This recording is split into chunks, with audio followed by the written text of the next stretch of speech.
Good morning and welcome to the Monday Morning Marketing Podcast. I'm Esther. And I'm Melanie. And today we're joined by Dan Holloway, business coach for creative entrepreneurs, helping them to start, grow and scale their businesses and help them understand the difference between the three. And we're talking about sales and mindset. Welcome, Dan. Hello. Thank you for having me. Awesome. I'm so Great excited. to have you. It's a very Great to have you with Americanism us. thing, wasn't it? I'm so excited. I'm so excited to be here. Well, we're glad that you're excited to be here because we have been using this podcast now for almost 100 episodes, and we have not dedicated enough space, enough airwaves to sales and mindset. Agreed. For the small business owners, especially for creative entrepreneurs. So what gems are you bringing to us today? Ooh, so many. So many to not fit into a couple of minutes. So really where I tend to start is whether you're starting or growing or scaling, and I'll explain the differences between the three in a second. I think a lot of the time the clients that I work with, they struggle with understanding where they're actually at. And that's the whole kind of like when you're in the trenches and when you're really struggling to kind of just either get clients in or actually deliver to your clients, or when you're trying to figure out how you're supposed to scale the product you've already got. There's a lot of in the trenches work. And any entrepreneur, I've yet to meet any that haven't, at some point you all struggle with understanding your place and where you're at in that journey. And that involves stopping and taking your head out of the turrets, kind of just looking around and figuring out where the hell you are, right? Yeah. And I think a lot of the time when you're starting, it's not even about learning what you don't know, because you don't know what you don't know. A lot of the time starting is all about understanding what your plan is. And I'll talk about journey in a second as well. Understanding what your plan is, and really in technical terms, that's your strategy, but you don't really yet think strategically. And that's something you have to learn and gain over time. When you're growing, that's when you've got some customers coming in, but it tends to be linear based growth, because often it's all based on the amount of hours you have in a day, right? Yeah. And depending on if there's 30 days in the month or 31 days in the month, let's exclude February for a bit.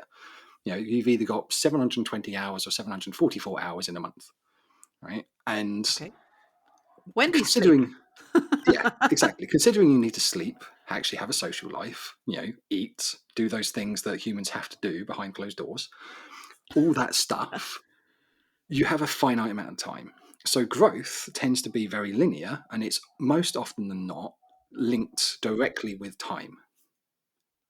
Okay.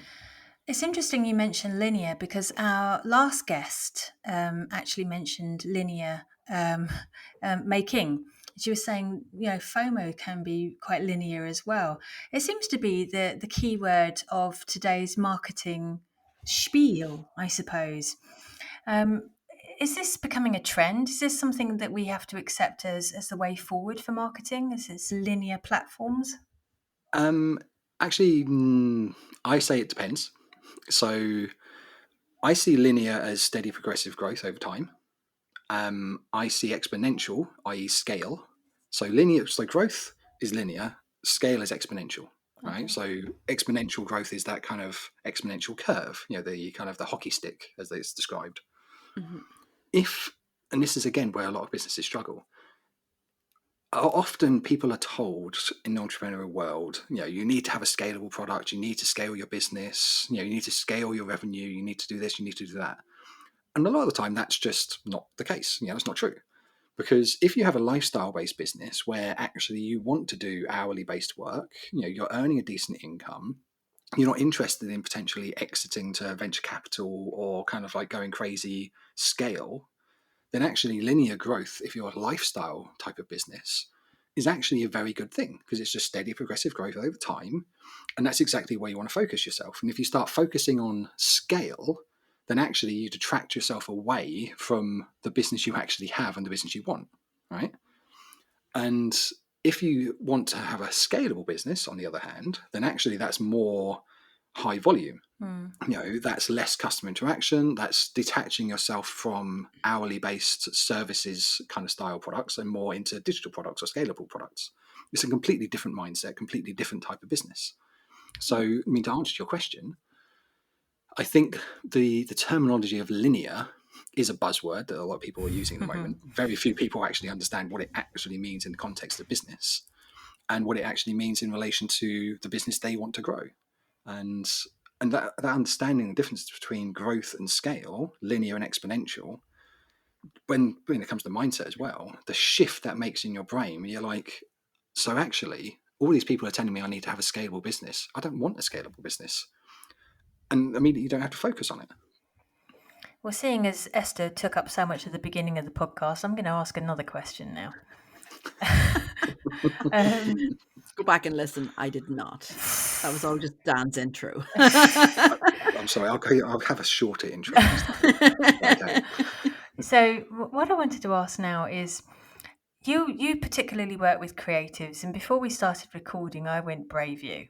And I'm going to stand by that, because working with creatives, bless them, they're fabulous. They've got personality oozing out of every orifice. But by golly, are they hard to work with in some sectors. So what do you bring to the table for creatives that makes them actually do stuff? Because I'd love to know what it was. So I actually mix a lot of psychology and mindset based coaching with a lot of what I do. So I can teach the tactics all day long, but unless you actually are focused very specifically on a destination, then no tactics in the world are going to help you. No volume of tactics, no helpful tactics. It's just not going to help you if you're going to be going in all sorts of different directions. So one of the things I talk about a lot with clients, and this is too deep a topic to go into during this show, but there's a topic called ikigai, which is actually a Japanese word that it doesn't have a direct English translation, but generally means, or loosely means, life's purpose or like meaning. And when you go through an ikigai process, you actually go through the real drivers that you as a person are driven by. Your passions. What motivates you? What gets you out of bed out of the morning? Yeah. What's going to actually make you get out of bed on the days you don't want to get out of bed? But it also helps you to understand, even where you've got like a passion and you've got a mission, and maybe you have a profession. If those three things, or if that's four actually, because vocation, passion, mission, and profession is part of the inner circle.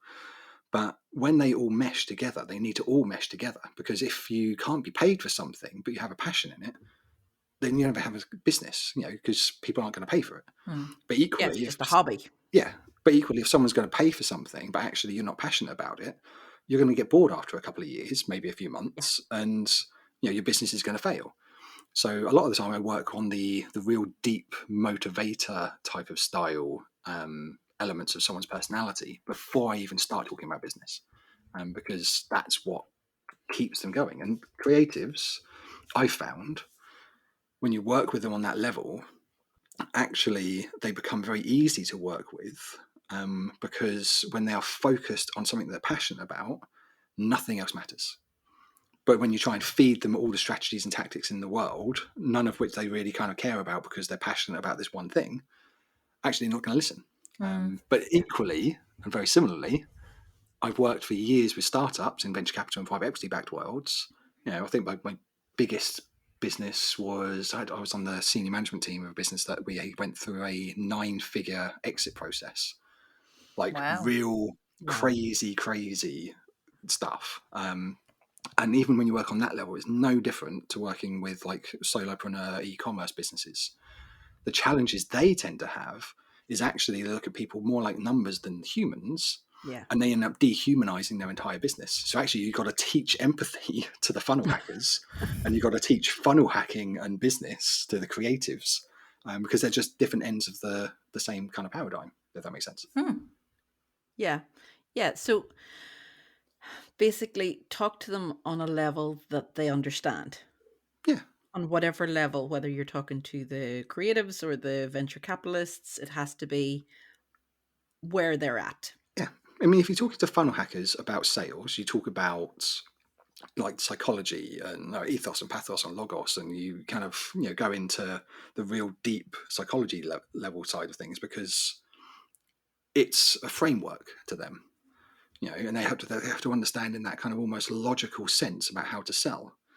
Whereas if you're talking sales to creatives, I actually teach sales to creatives like picking someone up in a bar, and because the psychology Interesting. Is that the way to do it? Is that where we're going wrong? Well, I can tell you how to do it if you want. Have to go to the bars, Melanie. Have to go to the bars. But honestly, everyone can relate to it and everyone understands. If you can pick up someone in a bar, the psychology of sales, whether it's in a bar, picking up someone you like the look of, or whether it's selling a product or service to someone, we won't go into the realms of the two most ancient professions in the world. Let's not go there. This is a family show. Exactly. You mean farming? Farming. Farming. Exactly. Yes. Farming. That psychology is no different at all.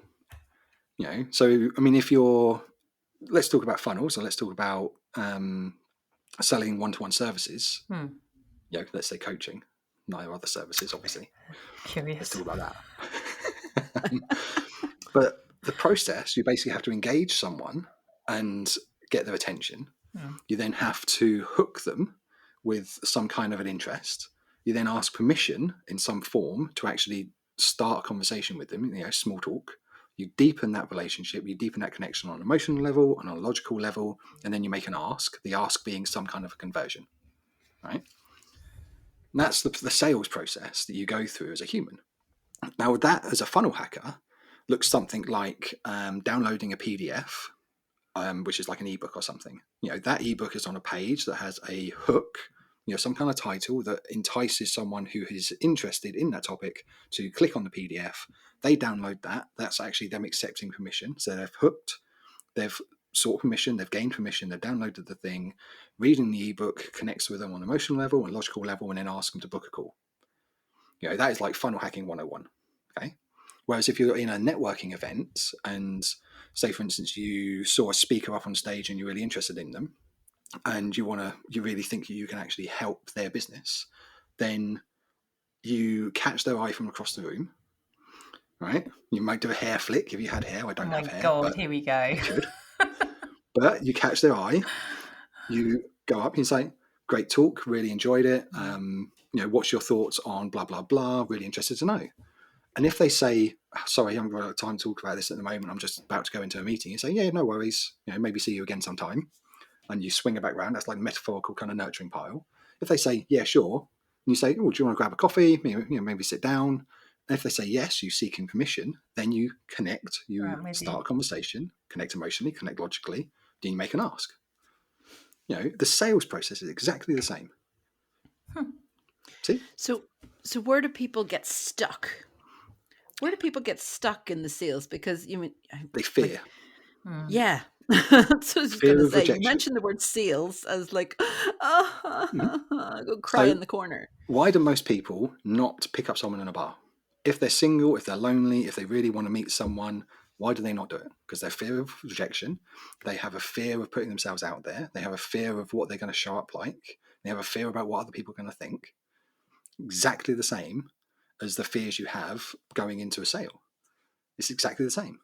There's no different. We as human beings, the physiological impacts we have is no different to that than it is, being confronted by a lion or something. The physiological impact is exactly You're the not same. helping. You're not helping. It's wildly unlikely that we're all going to face lions imminently, but I do get that there is a particular mindset that people have to have in order to commit to sales. Okay, over the last few years, as I've widened my knowledge and I've had the opportunity to speak to more people, I've started building an understanding about customer mapping and mindset and sales and funnels and all that sort of stuff. But you don't wake up and know all of that stuff, and you're certainly not capable of thinking of all of that stuff when you first set up. My own business, nobody else knew the business better than me, and it still took me 11 months to stand up in front of somebody and tell them about it. Now, it was a dash of imposter syndrome, granted, but how do we help as a coach, as you've mentioned numerous times? How do we help the startups that are listening to, or just the people who are just blindly nervous about starting sales? Because even Esther and I, we say we don't do sales, we do marketing. Yeah. So, I mean, I would suggest look at Ikigai. And by all means, I mean, I've got How do you spell that, by the way, for those who can't hear? Ikigai, so Ikigai. Thank you. And I mean, I have a mini course on that as well. So by all means, go to my website. You can have a look at that yourself, or just Thanks. Google Ikigai. It's not, it's not anything that's bespoke or kind of secret or frameworky. It's actually embedded in, deeply within culture in Japan. So, it's nothing that's proprietary. The Japanese culture actually use it on a day-to-day basis. So I'd suggest look at that first. And the second thing is, don't expect to wake up one morning and shift your frame of mind onto, I'm not interested in sales, to I'm going to be the best salesperson in the world, because it's not going to happen. Right? Oh, come on. And I can tell You're you, coming with a miracle, like these drug weight loss pills. Like, come on, we need something instant, something immediate. it doesn't work. Oh, No plug and Doesn't play. you mean I work. have to? You mean I just have to work on it? There's no plugins. There's nothing that'll do it for me. AI. So Come on, there has to there be some are artificial intelligence that'll do it for me. things that you can do in a therapy point of view that actually help. I won't tell you how I actually got comfortable with sales, because mine was actually quite a natural thing. As soon as I got more confident in myself, actually sales became quite easy. I don't care about standing up on stage in front of people. Doesn't even bat an eyelid in terms of my mindset. I just do it because I'm more confident in myself. But actually, I became more confident in myself after having therapy. And I can tell you that mini story if you want, because it's a really short one. Yeah, go ahead. Because I don't talk about this too often. I think I've talked about it on stage like once or twice, but I was massively bullied when I was at school, like hugely, to the point where throughout most of my adult life, up until probably the age of 28, 29 or so, I was 29 actually, when I met my wife. Well, she wasn't my wife then. She didn't meet her and say like, "Ta-da, we're married, yay!" But I met the woman who I thought, do you know what? I've destroyed every relationship I've ever had, because I've been fearful of commitment. I've been fearful of getting hurt. Like, I had all these reservations, everything. And I thought, and I did say to her at the time, I want to stay with you and I want to be with you, but I need to go into therapy to do that. And she's like, okay, I think that's sweet. I think. So I actually had therapy because of it, right? And what the guy who I actually ended up working with helped me to do was try to understand where all those fears came from. And he actually got me to go kind of a semi-trance like state. And he got me to think back to the most painful memory I could think of from school. Bear in mind, I blocked out 90% of school. And I thought back to that time, and he got me to replay the whole thing in my head and make the colours brighter and make the pain more vivid. There's me like, semi-trance like crying and everything, because it was just horrible, like really horrible. And the long story is, I'll tell you that another time if you want, but that's like a long story. But he got me to relive this whole thing. And then he said, right, now the person who's inflicting all that pain on you, give them a clown nose and go through the whole thing again. And I was like, okay. So I went through the whole story in my head, on repeat, like 5, 6, 10 times. He goes, right, now give them full clown makeup, clown hair. It was like clown feet, clown costume, and actually made the whole thing just absurd. And I went through this whole therapy session for about an hour and a half, just replaying this thing in my head. And then when we were done, he said, right, now go home, just chill out, and let me know how you get on over the next couple of days. And I went home. I didn't sleep at all, because the entire night, all these memories from school kept on unlocking in my head. And I remember now most of my childhood, whereas before I'd blocked most of it out. And it was that one little thing that he got me to almost trivialize a painful memory, and that memory was the blocker. And from that point on, I'm actually a confident person. I'm actually naturally a confident person, not a damaged person.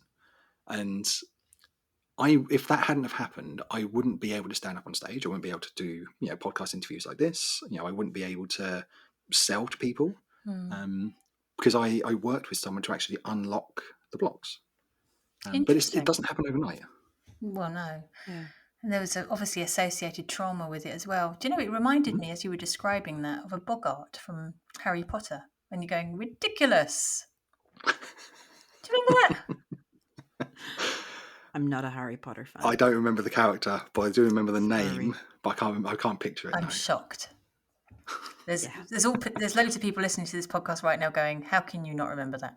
Anyway, I'll have to watch Harry Potter now. It was Ron with the spider and the wheels, the skates. Yeah. I do remember that. Yes, same sort of thing. Yes. Make it, trivialize it, or make it, because basically our emotions are driven by the images in our mind. Like you stand at the bottom of a climbing wall and you're terrified of heights. You're not on a height, you're just terrified of what might happen if you got to the height. But if you changed your mindset to the point of view of you're picturing yourself smiling, happy, joyful, high-fiving your friends at the top, then actually getting there is a lot less scary because it's just the images in your brain that are making it scary. Okay. So recapping a bit. So we got around houses, didn't we? Just conscious of the time. We're running out of time here. So only scale if you have the resources to scale and the team behind you to be able to scale. Otherwise, grow and, grow in a steady linear pattern, and then consider scaling once you have figured out how to sleep less, eat less, socialize less. To a degree, yeah. I mean, decide what kind of business you want. If you want a scalable business that's light touch to customers, then scalable business is for you. If you like working with people one-to-one, you like services-based businesses, that is very, very hard to scale. So don't even bother trying. Just decide what you want, ultimately. And if you're not too sure, look at Ikigai. If you're not too sure after that, talk to me. If you're still not too sure after that, there's pretty much not that much hope for you. I'm kidding, of course. You might need therapy. Genuinely, you might. Yeah. It's not a scary thing. It isn't, no. So how do people find you to be able to talk to you? I'm on socials, all of them actually, at Dan Holloway Live, or if you go to danholloway.live, that's my website, you can find all out about me there. Grab a call if you want to learn more about the topics we've been talking about. And everything is all on the website. And you can find me at all the socials. Thank you, Dan. Yeah, thanks very much, Dan, for coming on today and for answering our questions. And I'm sure people have lots more questions to ask you. But until then, guys, we're back next week with more Monday Morning Marketing. Bye-bye. I told you she's the harsh one. She always speeds things up. Have you noticed that? Anyway, bye!